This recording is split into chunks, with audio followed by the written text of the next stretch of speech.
இவருக்கு ஏற்ற மாதிரி ஒரு ஆள் அனுப்பணும். அவர் சட்டம் தெரிஞ்ச ஆளாக இருக்கணும், ஆர்டிஐலாம் தெரிஞ்ச ஆளாக இருக்கணும். மிஸ்டர் ஆனந்த் வர்றாரு இப்போ உங்களுக்கு இவருக்கு பதில் சொல்றதுக்கு. வாங்க சார், உங்களுடைய கரகோஷங்களிலேயே சரியான போட்டியாக போயிட்டு இருக்கு. பார்ப்போம் எப்படி முடியும்னா.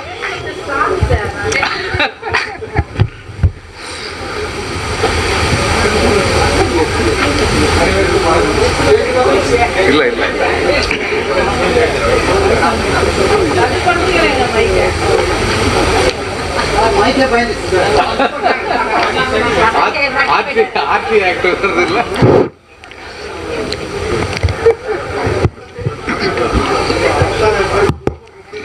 ஹலோ,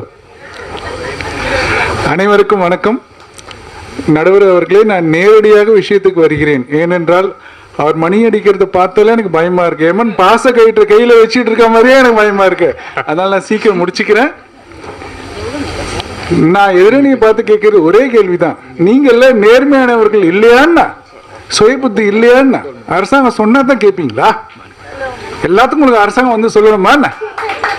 பாருங்க, அரசாங்கம் தான் எலும்புன்னு சொல்லிட்டு போயிட்டாரு. அது கிடையாது. அதை நான் நிரூபிக்க போறேன். அரசாங்கம் வந்து ஜஸ்ட் ஒரு மேக்கப் தான். அதுக்கு இங்க இருக்கிறவங்களுடைய வாழ்க்கையில் நடந்த சுவாரஸ்யமான சம்பவங்களை சொல்லிதான் நான் ஆதாரபூர்வம் பேச போறேன் ஒழிய வேற எந்த விதமான மேற்கோள்களோ சங்க இலக்கியமோ நான் பேச போறதே கிடையாது. முதல் பாயிண்ட், ஒரு நாள் என் ஒய்ஃப் என்கிட்ட வந்தா. எங்களுக்கு கல்யாணம் ஆகிட்டு 25 வருஷம் ஆக போகுது. வந்தவொடனே கேட்டா, நீங்க என்னை ஏமாத்தி கல்யாணம் பண்ணிட்டீங்க அப்படின்னா. இவனுக்கு ஒரே பயமாயிடுச்சு. என்னடா அது, நம்ம என்னடா ஏமாத்துறோம், ஏதோ பூகம்பம் வெடிக்க போகுது அப்படின்னு யோசனையே இருந்தேன். அப்புறம் மனசுக்குள்ள தோணுச்சு, இந்த கேள்வி நான் இல்லை உன்னை பார்த்து கேட்கணும்னு மனசுக்குள்ள தோணுச்சு. ஆனா கேட்க முடியுமா வழியே? நான் கேட்கல. என்ன சொல்ற நீ அப்படின்னு. ஆமா பாருங்க, உங்க முடி ஃபுல்லா வெள்ளையா இருக்கு, நீங்க வந்து கல்யாணத்தப்போ டை போட்டு எல்லாரும் ஏமாத்துனீங்க அப்படின்னு சொல்லலாம். நான் என்னடா பண்றது யோசிச்சுனே இந்த பதில் சொல்றது. அப்புறம் உஷாரா சொன்னேன், பார் நான் பொண்ணு பார்க்க வரும்போது டை அடிக்காம தானே வந்தேன், நல்லா யோசிச்சு பாரு அப்படின்னா. அவ யோசிச்சு பாரு, ஆமாங்க நீங்க சொல்றது கரெக்ட் தான் அப்படின்னா. பாருங்க, இதுல இருந்து என்னோட நேர்மை வெளியில தெரியல, நல்லா தெரியுது பாருங்க. நான் நேர்மையா பொண்ணு பார்க்க போகும்போது டை எல்லாம் அடிக்காம உண்மையா என்ன நான் வெளியே காமிச்சிருக்கேன். கல்யாணத்தப்போ தான் டை அடிச்சேன் நான். இது நல்லா நிரூபணம் ஆகுது பாருங்க. இது பாயிண்ட் நம்பர் 1 நான் சொல்ல வர்றது. அடுத்தது ஒரு முக்கியமான விஷயத்த நான் சொல்ல போறேன். இந்த சம்பவம் வந்து இங்க இருக்க ஒருத்தரை பத்தினது. அது யாருன்னு நான் அப்புறமா சொல்றேன். உங்களுக்கு நான் சொல்லும் போதே தெரியும். திடீர்னு ஒருத்தருக்கு வந்து வாட்ஸ்அப்ல எல்லாருக்கும் மெசேஜ் அனுப்பிச்சார். இங்க இருக்கிற ஒருத்தர் என்கிட்ட வந்து 3 சவரன் தங்கச்சங்கிலி ஒன்று கிடைச்சிருக்கு, அது இந்த மாதிரி இருக்கு, இந்த அடையாளம் இது யாரோடது அப்படின்னு நீங்க இன்னும் சில அடையாளங்கள் சொன்னாங்க, நான் கொடுத்தேன், அது என்கிட்ட இருக்கு, இதுதான் என் நம்பர் அப்படின்னு சொல்லிட்டு அவ்வளோ நேர்மையாக அனுப்பிச்சார் மெசேஜ். கடைசியில் யாரும் கிளைம் பண்ணல, வந்து என்னோட தான் கொடுங்க அப்படின்னு சொல்லிட்டு. கடைசியில் அவர் என்ன பண்ணார், ரொம்ப நேர்மையாக அதை எடுத்துன்னு போயிட்டு போலீஸில் ஒப்படைச்சிட்டாரு. இது தனி மனித நேர்மைக்கான உதாரணம். இது வேற யாருமே கிடையாது, எங்க அணி தலைவர் காளிதாஸ் அவர்கள் தான். இது தனி மனித நேர்மை தானே. இது இந்த நமக்கு இடையில நடந்த சம்பவம் தானே. இதுக்கு அரசாங்கம் சொல்லிச்சேன்னா, தங்கச்சங்கிலி கீழே நடந்த எடுத்துக்கணும் ரூல் போட்டுச்சான்னு, அது அவங்க மனசுல இருக்கு சார். மனசுல இருக்கிறது வேணும். தனி மனிதன் சேர்ந்ததுதான் சமுதாயம், சமுதாயம் எல்லாம் சேர்ந்ததுதான் அரசாங்கம். தனி மனிதன் இல்லைன்னா அரசாங்கமே இல்லை. தனி மனிதன் நல்லா இருந்தா சமுதாயம் நல்லா இருக்கும், சமுதாயம் நல்லா இருந்தா நல்ல அரசாங்கம் அமையும், நல்ல தலைவன் அமையும். ஸோ தனி மனிதன் நல்லா இருந்தாலும் எல்லாமே நல்லா இருக்கும். அப்படிங்கிறதுக்கு இன்னும் சில உதாரணங்களே நான் சொல்ல போறேன். இப்போ நேர்மைனா என்னங்க, மனம் சொல் செயல் எல்லாம் ஒருங்கிணைஞ்சு இருக்கணும். அதுக்கும் மேல ஒண்ணு இருக்கு, நான் என் மனசாட்சியும் ஏமாத்தாம இருக்கணும். அது தவிர வேறு சில குவாலிட்டிஸ் இருக்கு. நேர்மைனா மனசாட்சி படி இருக்கணும், செய் நன்றி மறவாம இருக்கணும், வாக்குறுதி கொடுத்தா காப்பாற்றணும், பேராசை இல்லாம இருக்கணும், வாய்மையை கடைபிடிக்கணும். இது மாதிரி நிறைய விஷயங்கள் சேர்ந்ததுதான் நேர்மை அப்படிங்கிற ஒரு வட்டத்துக்குள்ள வருது. என்னோட வாழ்க்கையில் நடந்த ஒரு சம்பவத்தை சொல்றேன். வேலூர்ல ஒரு கல்யாணத்துக்கு போயிருந்தோம். கல்யாணத்துக்கு ரிசப்ஷன் அட்டன் பண்ணிட்டு திரும்பி வரும்போது 4-5 லக்கேஜ் ஃபேமிலியா வந்தோம். ஆட்டோவில் பின்னாடி ஒரு முக்கியமான பெட்டியை நான் வச்சேன். அதுல இருந்து நகையெல்லாம் இருந்தது, கிஃப்ட் எல்லாம் இருந்தது. இறங்கும் போது மறந்து இறங்கிட்டோம். ஆட்டோக்காரன் போயிட்டான். அப்புறம் தான் ஞாபகம் வந்தது. யூஸ்வலாக சில கிரிட்டிக்கல் டயத்தில் வந்து எனக்கு முக்கியமான விஷயம் ஞாபகத்துக்கு வந்து அந்த ஆட்டோ நம்பர் ஞாபகம் வந்துச்சு. நைட்டு ஃபுல்லாக ஒரு 4-5 போலீஸ் ஸ்டேஷனில் போயிட்டு ஒரு ஆட்டோ போயிடுச்சிங்க, இந்த ஆட்டோ நம்பர் இதுதான் கண்டுபிடிச்சி கொடுங்க அப்படின்னு. சரி சரி சரி சரி நாங்களே ஒழிய நைட்டு பூரா எங்களுக்கு தூக்கம் பிடிக்கல, என்ன பண்றதுன்னு தெரியல, போன இடத்துல இப்படி ஆயிடுச்சேன்னு. மறுநாள் காலையில் 6 மணிக்கு ஆட்டோக்காரன் வீட்டுக்கு வந்து நிற்கிறான் சார், பெட்டியோட எடுத்துட்டு வந்து நிற்கிறான் சார்.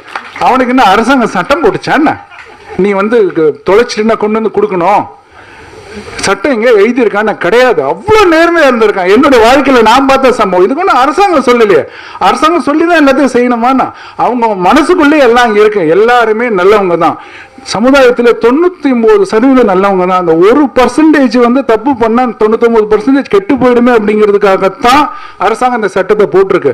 நம்ம எல்லாரும் நல்லவங்க, நம்ம எல்லாரும் நல்லா இருக்கிறதால தான் நல்ல அரசாங்கம் அமைஞ்சிருக்கு. நம்ம நல்லா இல்லை அப்படின்னாக்க இவ்வளவு நல்லா இருக்க மாட்டோம். நம்ம பாசிட்டிவா இருப்போம். நம்ம எப்பவுமே கெட்டவங்க ரொம்ப கம்மி தான், 99% நல்லவங்க தான். இன்னொரு உதாரணத்தை சொல்றேன். அவர் யாருன்னு நான் கடைசியில் சொல்றேன். இங்கதான் இருக்காரு அவரு, ஒரு பெரிய அதிகாரி. அவர் என்ன ஆச்சு, ஒரு நாள் குடும்ப செலவுக்காக சொசைட்டிலேருந்து இங்கேருந்து பேங்க்லேருந்து ஒரு 5 லட்சம் ரூபா வித்ட்ரா பண்ணி எடுத்துகிட்டு வந்து ட்ராவில் வச்சுருந்தார். கிளம்பும் போது அதை விட்டுட்டு போயிட்டார்.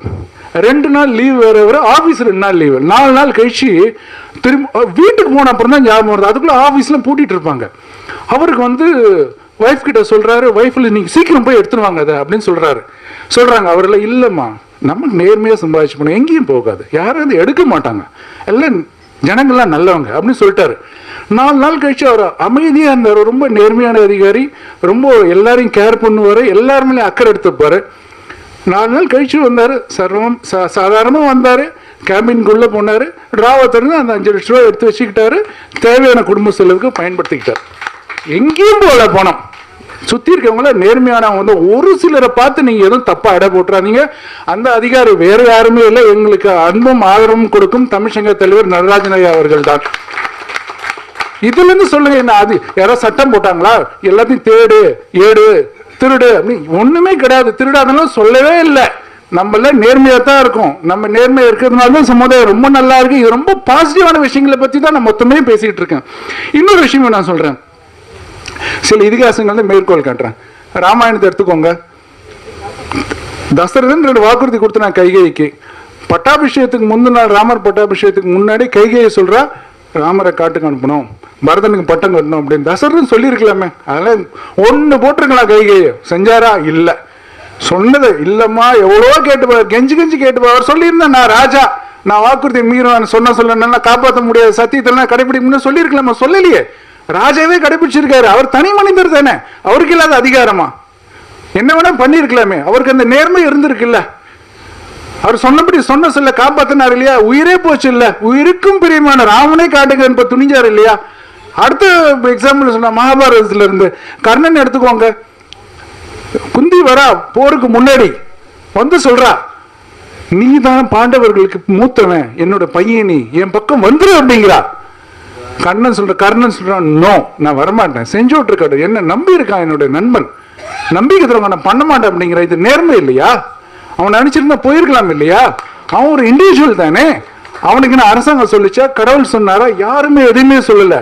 அரச பதவியே கிடைச்சிருக்கான், அவன் நேர்மையா இருந்திருக்கான், எந்த சட்டமும் போடலையா அவனுக்கு, யாருமே நேர்மையா தானே இருந்திருக்கான். இதுல இருந்து தெரியலையா? தனி மனிதர்கள் நேர்மையினால்தான் சமுதாயம் நேர்மையா இருக்கு. அவங்க எல்லா தனி மனிதர்களும் நேர்மையா இருந்தா சமுதாயம் நேர்மையா இருக்குங்கிறது இதுல இருந்து ப்ரூவ் ஆகுது. அரசாங்கம் இதுக்கெல்லாம் சட்டம் போட்டிருக்காருன்னா. இன்னொரு எக்ஸாம்பிள் சொல்றேன், லிங்கா படம், ரஜினி படம் நீங்க பார்த்திருப்பீங்க. அந்த படத்துல வந்து அவன் வந்து ஒரு ஆயிரக்கணக்கான ஏக்கர் அரசாங்கத்தை கொடுத்துட்டான் டேம் கட்டுறதுக்கு. ஆனா வந்து அதை வந்து வெள்ளைக்காரத்துறை ஏமாத்திடுவான். ஜனங்க நினைச்சிட்டாங்க ரஜினி தான் ஏமாத்திட்டாரு அப்படின்னு சொல்லிட்டு அவனை அடிச்சு விரட்டிடுவாங்க. ஆனா அதுக்கப்புறம் உண்மை தெரிஞ்சவன் உடனே, ஐயோ இந்த நேர்மையான அதிகாரி நம்ம விரட்டிடுமே அப்படின்னு சொல்லி 1000 பேரும் போறாங்க. எதுக்கு? அவங்களுக்கு மனசு குத்துது. அவங்க நேர்மையானவர்கள், எல்லாம் நேர்மையானவர்கள் தான். இது வந்து அரசாங்கம் வந்து தப்பு செய்யறவங்களை தண்டிக்கிறதுக்காக தான் இவ்வளவு சட்டத்திட்டங்களை ஏற்றி சமுதாயத்தை காப்பாத்துறதுக்கு ஒரு சின்ன பங்கு தானே ஒழிய பெரும் பங்கு கிடையாது அப்படிங்கிறது என்னுடைய வாதம். தலைமை பண்பு எடுத்துக்கோங்க. இதுல நேர்மையை பத்தி இன்னொரு விஷயம் நான் சொல்றேன். இஸ்ரோ தலைவர் வந்து முக்கியமான நிகழ்ச்சி இது, அப்துல் கலாம் சொல்றாரு, சேட்டலைட் லான்ச் வெஹிக்கிள் வந்து 1973ல 80ஸ்ல வந்து ஃபெயிலியர் ஆயிடுச்சு. ஃபெயிலியர் ஆன உடனே இஸ்ரோவோட லீடர் வந்து அப்துல் கலாம் கிட்ட சொல்றாரு, நீ ப்ராஜெக்ட் லீடரு, நீ பிரஸ் மீட்டுக்கு போகாத, நான் எதிர்கொள்றேன் அப்படின்னு சொல்லிட்டு தோல்வியை தான் பொறுப்பேற்றுக்கிறார். இந்த மாதிரி விஷயங்கள தோல்வி அடைஞ்சிருக்கோம், நாங்கள் இதை திருத்திக்கிறோம் அப்படின்னு சொல்லிட்டு. அதுக்கப்புறம் அடுத்த லான்ச் வந்து வின் பண்ணிட்டாங்க இஸ்ரோ. அப்ப என்ன தெரியுமா சொல்றாரு தலைவர், நீ போயிட்டு பிரஸ் மீட் அட்டன் பண்ணு, வெற்றியை நீ கொண்டாடு அப்படிங்கிறார். இது அவருடைய நேர்மையை காட்டலையா? தலைவன்ல இருந்து ஆட்டோக்காரன் வரைக்கும் நேர்மையா தானே இருக்காங்க. இதுன்னு அரசாங்கம் சட்டம் போட்டா சொல்லியிருக்கு இல்லையே. நான் கடைசியா ஒரு விஷயத்தை மட்டும் சொல்லி முடிச்சுக்கிறேன். இதுவும் அப்துல் கலாமுடைய விஷயத்துல இருந்து தான் வருது. அவர் யூரோப்பியன் பார்லிமெண்ட்ல இந்த ஒரு ஸ்பீச் கொடுக்கிறார். அந்த ஸ்பீச்ல முக்கியமான விஷயம் என்ன தெரியுமா சொல்றாரு? 4 வரி சொல்றாரு. இதயத்துல நேர்மை இருந்தா கேரக்டர்ல அழகு வரும். கேரக்டர், ஒவ்வொரு இண்டிவிஜுவல் கேரக்டரும் அழகா இருந்தா வீட்டுல நல்லிணக்கம் இருக்கும். ஒவ்வொரு வீட்லயும் நல்லிணக்கம் இருந்தாக்கா நாட்டுல ஒழுங்கு இருக்கும். நாட்டுல ஒழுங்கு இருந்தா உலகம் அமைதியா இருக்கும், வேர்ல்டு பீஸ் இருக்கும் அப்படிங்கிறார். ஒரு இண்டிவிஜுவல் கேரக்டர்ல இருந்து, நேர்மையிலிருந்து ஒரு வேர்ல்டு பீஸுக்கு கொண்டு போறாரு. யோசிச்சு பாருங்க. இந்த விஷயம் இருந்தாக்கா நமக்கு கடவுளே தேவையில்லை. ஒவ்வொரு மனசுலயும் நேர்மை இருந்தாலே போறோம். இதை கேட்டுட்டு யூரோப்பியன் பார்லிமெண்ட் இந்த மாதிரி விஷயத்தெல்லாம் கேள்விப்பட்டிருக்கவே மாட்டா. ஆஹா, இந்த மாதிரி விஷயம் சொல்லியிருக்காருன்னு சொல்லிட்டு எல்லாம் எழுந்து கரகோஷம் எழுப்புறாங்க. அவங்களால அந்த ஆனந்தத்தை தாங்க முடியல. இந்தியாவிலேருந்து ஒருத்தர் இப்படி நமக்கு பண்ணியிருக்காரு அப்படின்னு சொல்லிட்டு. இவ்வளோ விஷயங்கள் இருக்கும் பொழுது நான் அறுதிட்டு கூறுகிறேன், நேர்மையான சமுதாயத்தை உருவாக்குவதில் பெரும் பங்கு வகிப்பது மக்களே. இந்த தீர்ப்பை தலைவர் கூறுவார் என்ற நம்பிக்கையுடன் விடைபெறுகிறேன். நன்றி, வணக்கம். மிக அழகு சார். புராணத்துல இதிகாசத்துல இருந்த எக்ஸாம்பிள் எடுத்தாரு. அவ்வளவு ஏங்க ஏதோ லைவா இருக்காங்க. இதுக்கு மேல என்ன? இந்த நேர்மையோட அந்த நேர்மை போட்டார்ல, இதுக்கு சென்னை துறைமுகம் அத்தனை நேர்மையான மக்களை கொண்டுள்ளது. ஆனாலும் உங்களுக்கு இன்டைரக்டா ஒன்று சொல்லிட்டு போனாரு, பட்டிமன்றம் முடியும் வரை எழுந்து போகக்கூடாது, போனா அது நேர்மை இல்லை, முடிஞ்ச பிறகுதான் போகணும், தட் இஸ் நேர்மை. ரைட்டுங்களா? அதையும் ஞாபகத்தில் வச்சுக்கோங்க. அழகா சொன்னார் இல்லையா? இதிகாசத்துல இருந்து சங்க கால பாடல் புன்னை நீ அப்படின்னு ஆரம்பிக்கும் அந்த பாட்டு. தலைவி தனியா இருக்காங்க, தலைவன் தெரிஞ்சுக்கிட்டு தலைவி வீட்டுக்கு வந்துட்டான், கொல்லப்புறமா வந்துட்டான். அவன் சொல்றான், வேண்டாம் வேண்டாம், இல்லை நான் என்ன தப்பா பண்ண போறோம், சங்க காலத்துல பேசதானே போறோம் அப்படின்னு ஒரு புன்னை மரத்துக்கு கீழே போறான். உடனே அவ சொல்றா, இந்த மரத்துக்கு கீழே வேணாம் ப்ளீஸ் அப்படிங்கிற. ஏமா இந்த மரத்துக்கு கீழே வேணாம்? இல்லை வேண்டாங்க, அந்த மரத்துக்கு கீழே போலாம். அப்போ அவ சொல்றா, இந்த புன்னை மரம் நான் பிறக்கிறதுக்கு முன்னாடி எங்க அம்மா வச்சது. அவ எனக்கு அக்கா மாதிரி தண்ணி ஊற்றி ஊற்றி வளர்த்தாங்க எங்கள் அம்மா. எனக்கு சோறும் பாலும் அமுதும் கொடுக்கும்போது அவன் உன் அக்கான்னு சொல்லி சொல்லி வளர்த்தான். ஏன்னா நான் தண்ணி ஊற்றணும், நான் போயிட்டு செத்த பிறகும் நீ அந்த மரத்தை வளர்க்கணுங்கிறதுக்காக சொன்னான். அவை என்னுடைய அக்கா. இங்கே நீ என்ன காதல் பண்ணுறனா குறைஞ்சபட்சம் ஒரு முத்தமாவது நீ கொடுத்துருவ. என் தமக்கையின் முன்னாடி நான் உன்னுடைய முத்தத்தை எப்படி ஏற்றுக்கொள்ள முடியும்? இது நேர்மையா? அவளுக்கு கல்யாணம் ஆகும் ஆகல அதெல்லாம் எனக்கு தெரியாது, அவள் ஒரு மரம். ஆனால் அவள் என்னுடைய அக்கா, தமக்கை. சரிங்களா? அற்புதமா சொல்லிட்டு போனீங்க. தனி மனிதர்கிட்ட இருந்து ஆரம்பிச்சு மக்கள் கிட்ட போகுது அப்படின்ட்டு. ஸோ 2 அணியும் பேசுறத பார்த்தா இவங்க பேசும்போது இதுதான் கரெக்ட்னு தோணுது, இவங்க பேசினா இதுதான் கரெக்ட்னு தோணுது. இன்னும் கொஞ்ச நேரத்துல நம்ம டப்பா டான்ஸ் ஆட போகுது. அது எப்படி ஆடுதுங்கிறதையும் பார்த்துருவோம்.